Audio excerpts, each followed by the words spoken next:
this, in my opinion, okay, I'm not saying you concede anything or you don't. In my opinion, what the beaver and the bird and the lion and the cat and the dog and every single creature that has complex instinctual behavior, quote unquote, does not lend itself to be a series of, robotic reactions. Doesn't look like that. Those guys look for the boulders, look for the wood, cut the tree. I accept that that's your position. But I mean, we don't have to litigate. I accept that that's your position. Yeah, I was just my point was just that you were saying so. I accept that you are not convinced, but that does not mean that it cannot be. Yeah. So my question to you you is: that you could be wrong? Sorry. Do you concede that you could be wrong? To be wrong in what?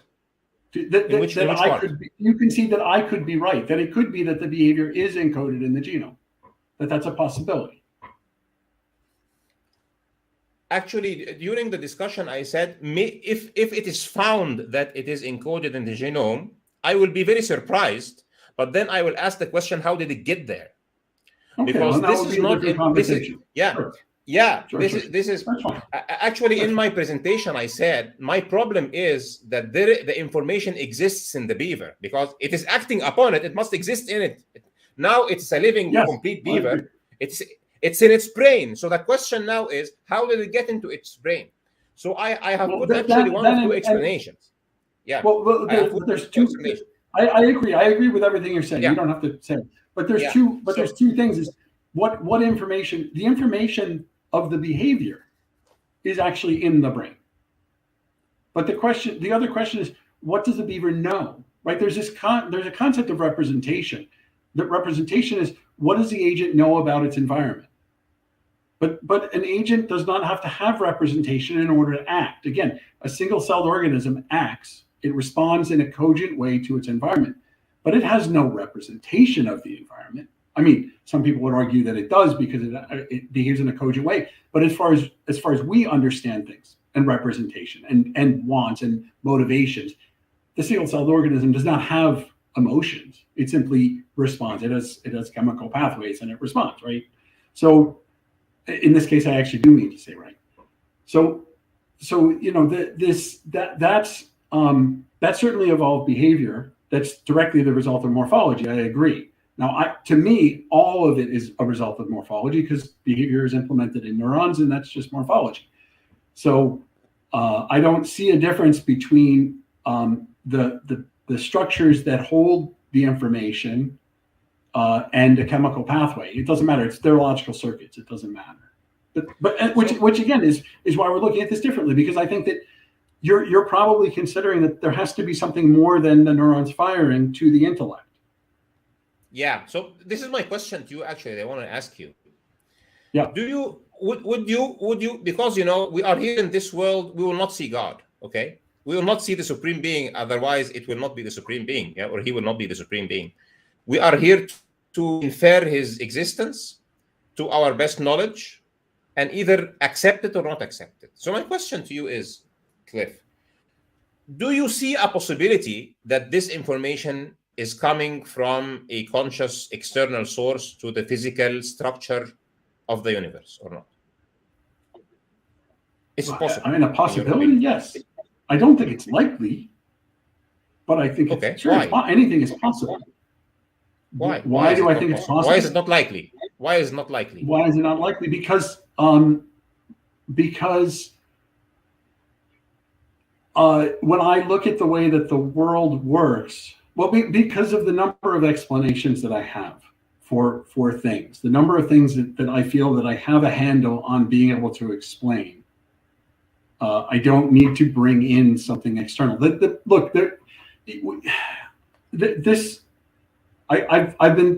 I went down sort of the deep rabbit hole of religion, philosophy, and one of the interesting things was getting my head wrapped around how I felt about the Kalam cosmological argument. And essentially what it came down to was you have a paradox. You either have an uncaused cause or you have an infinite regress. Either way, you're at a loss. And so I throw up my hands and I go, this is beyond my comprehension. I cannot comprehend of a solution. And so I am willing to just let it go. Could it be that God made the universe and left? Sure, it totally could. I don't know where the universe came from. I don't know where the matter came from. But given that there is matter, and given that there are emergent properties of matter, I have no problem getting from that to humans running around being intelligent.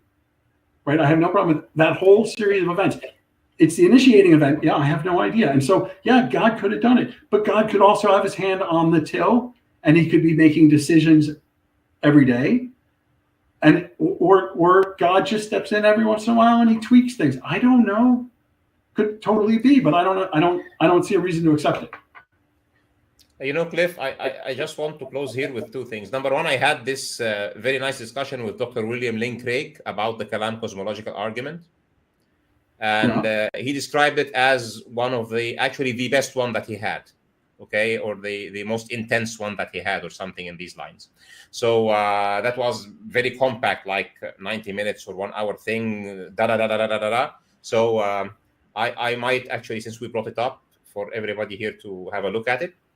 And the second thing is, because I really like what you're doing, Cliff, if we were those digital objects in your simulation, okay, and you are the one running the simulation, what do you think of that? No. Will we just keep denying you exist because the simulation seems to run without you?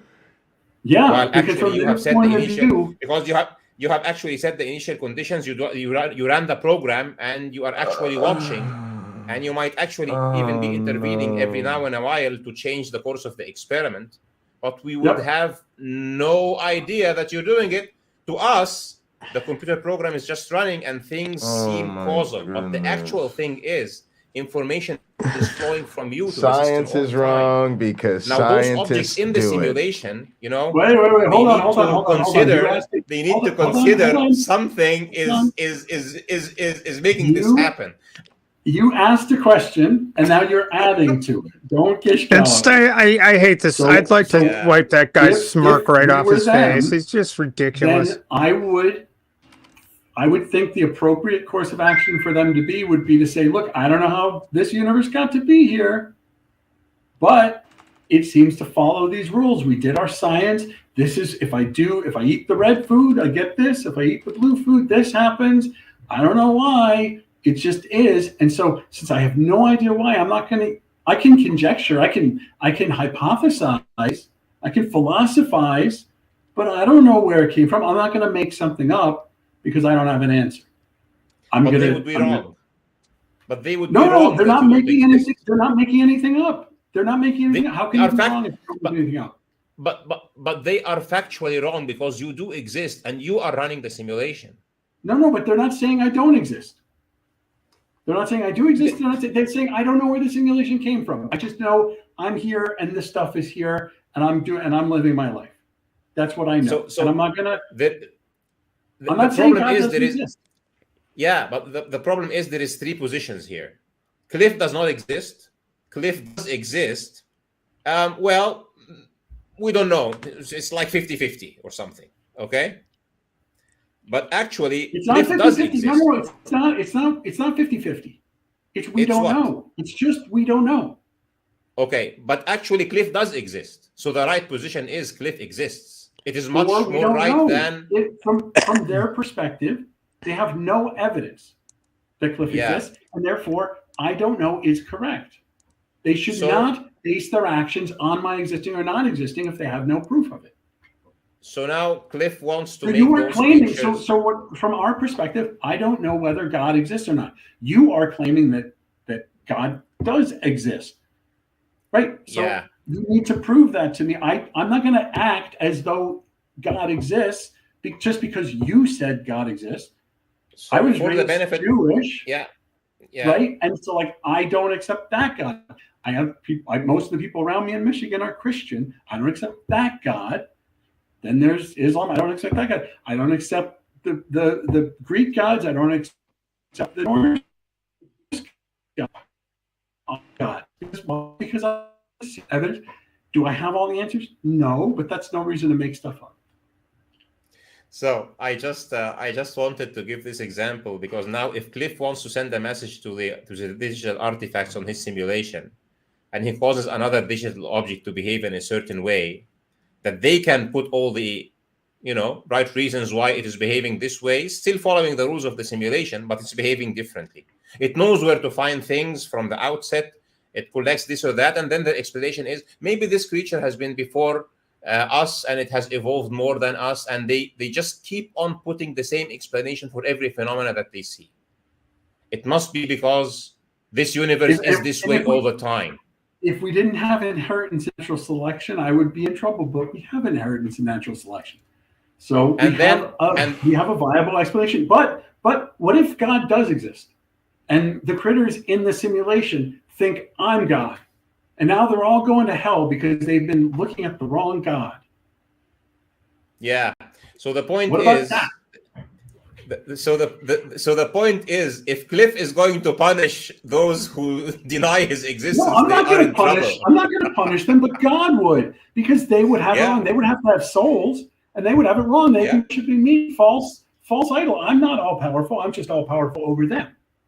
Absolutely. So if you're saying God made a simulation and we're in the simulation, I have no way of refuting that, but God built the simulation in such a way that I wouldn't be able to tell the difference. So can he really blame me for not knowing? I don't think so. Yeah, well, that's the very first point that I started my presentation. We are here with free will to take this decision. So at the end of the day, you are Jewish, and he brought down your at this point. Well, technically, I'm not. So technically, I don't know what I am, because technically, it's by father's blood, and no, it's my mother's blood. And my mother was born Christian, and my father was Jewish, and my mother converted because otherwise my grandmother wouldn't let the marriage happen. So I don't know. Am I technically? I don't know, but I don't think it matters.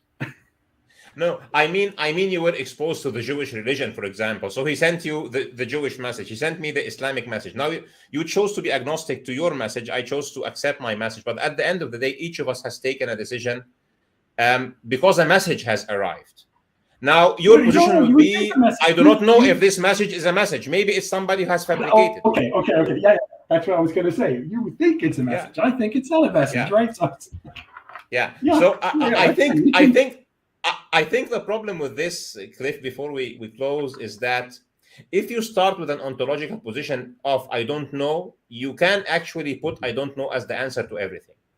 If you start your ontological position with God does not exist, then the answer will be methodological naturalism all the way. Even if the explanation is there, then maybe the explanation will occur. If you start your ontological position, maybe if you start your ontological position like me, then things that have naturalistic explanations that can lend themselves to futuristic and naturalistic explanations, I will not have a problem with them. But at the end of the day, I will believe that this simulation is created by somebody, and then the information flowing into is coming from somebody. It goes back to the same question.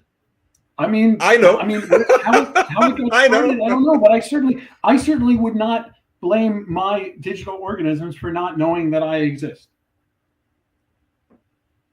If you talk to them, that's not something I would do. So, talk to them and they reject the message. It's gonna be a tough decision now. That's fine. That's fine because here's the thing. I'll say I should go already. Now I'm going to be late, but I'll say one more thing. And all I'm going to say is, let's say that God came down and presented himself to me and said, I am God. Now, I cannot conceive of a test, some proof that God could give me that would convince me that they are God, because they could simply be the one who made the simulation that I'm in, but they're in a simulation themselves, let's say. Or to put it another way, they could be something greater than me, more powerful than me, but not God. Right? In fact, anything that could make me believe things, just go in my mind and make me believe things, could convince me that they're God. And so even if they gave me godlike powers, they say, oh, I'm going to give you godlike powers I thought about this. I said, oh, okay, how would you prove that you're God? I said, give me godlike powers. They're okay, for an hour, you're going to have godlike powers. Well, guess what? Here's the problem. They could convince me that I had godlike powers. They could convince me that I ran around for an hour with godlike powers. I did whatever I want, but it was all in my brain. And they convinced everybody I knew, everyone who I interacted with, that it actually happened, because they have that much power, even though they're not actually God. So this is the problem. I know you're sitting here and saying, well, then there's nothing that could prove it to you. But I'm saying, I wish, but I wish that I could think. Here's the thing. But here's the thing. I'm saying that I cannot conceive of something that God could do to convince me. But God certainly could. And so I would love it for God to show up and do the thing that would convince me. I don't know what, I would love it just so I could know what it is, because I can't even see unfalsifiable hypothesis at the end of the day. God's just, you're making an assertion, you're providing a solution to a problem, but we cannot test it. And if we cannot test it, I have to remain skeptical. I'm not taking a negative position on it. I'm just remaining skeptical. I do not accept it. The best I can do. I wish I could do better.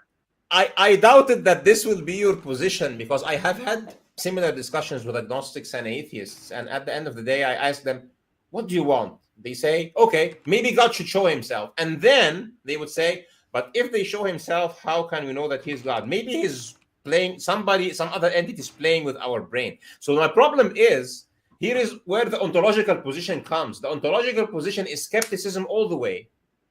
This is the problem. You are locking yourself into this loop. So anyway, I don't know how. I didn't do it. God did it to me. I'm skeptical. I don't know what to tell you. I'll tell you something. I'm skeptical. I'll tell you something. I had a similar discussion with somebody who's not a scientist. He's a guy called Apostate Prophet. Maybe you're aware of him. But we went into free will because, we went into free will. Is God really making you or not? And then there is the William Lane Craig thing. If you'd like, just go through those. Maybe we can discuss. I enjoyed discussing things with you. I hope you did the same. You're a smart person. Yeah, no, it was a little frustrating, but I can. The thing is that if we talk about evolution, I feel very. I mean, it's what I do. If we talk about, free will, and I have opinions, but there are people who know it better than I do. And like personally, I think that all of metaphysics, most of philosophy, and all of metaphysics is garbage. I think it's all just conjecture, and I throw it all out. So I have no interest in debating philosophy, beyond the philosophy of the physical. Well, you see, I don't really debate for it. I debate because I care. I discuss because I care. It's not about winning or losing. I want to live in a world where people believe things that are true, because I believe that's going to be the best world. It's going to be the best for me. It's going to be the best for everybody else. We're going to have the least harm. We're going to have the most well-being. That's, and if people are skeptical, I think that's how you get there. If you're skeptical and you question things, then I think that's how you get there. I don't know that it ever does. It might not do. I don't think it ever gets to equals. It was very early in my teens. We go through and I think do at least I or didn't 7 change of my the position since 13 until today, and and I don't know how you can cross over the point. Maybe they are playing with my mind. I think this ontological position is very difficult to break. The only one who can break it is you, really. But I really wish you well-being, and I wish because I like the good for you. To chat with you. Yeah, I would really, I enjoyed this, and I would like maybe that someday you are convincing somebody else to break out of the circle. Please don't take anything as offending. I enjoyed the discussion we had previously a couple of years ago. If I remember that correctly, I'm sorry if I was rude. I think I got rude. If it's the one I think it was. But thank you. But whatever. Something. No. You're totally wrong. Yada yada yada. Whatever.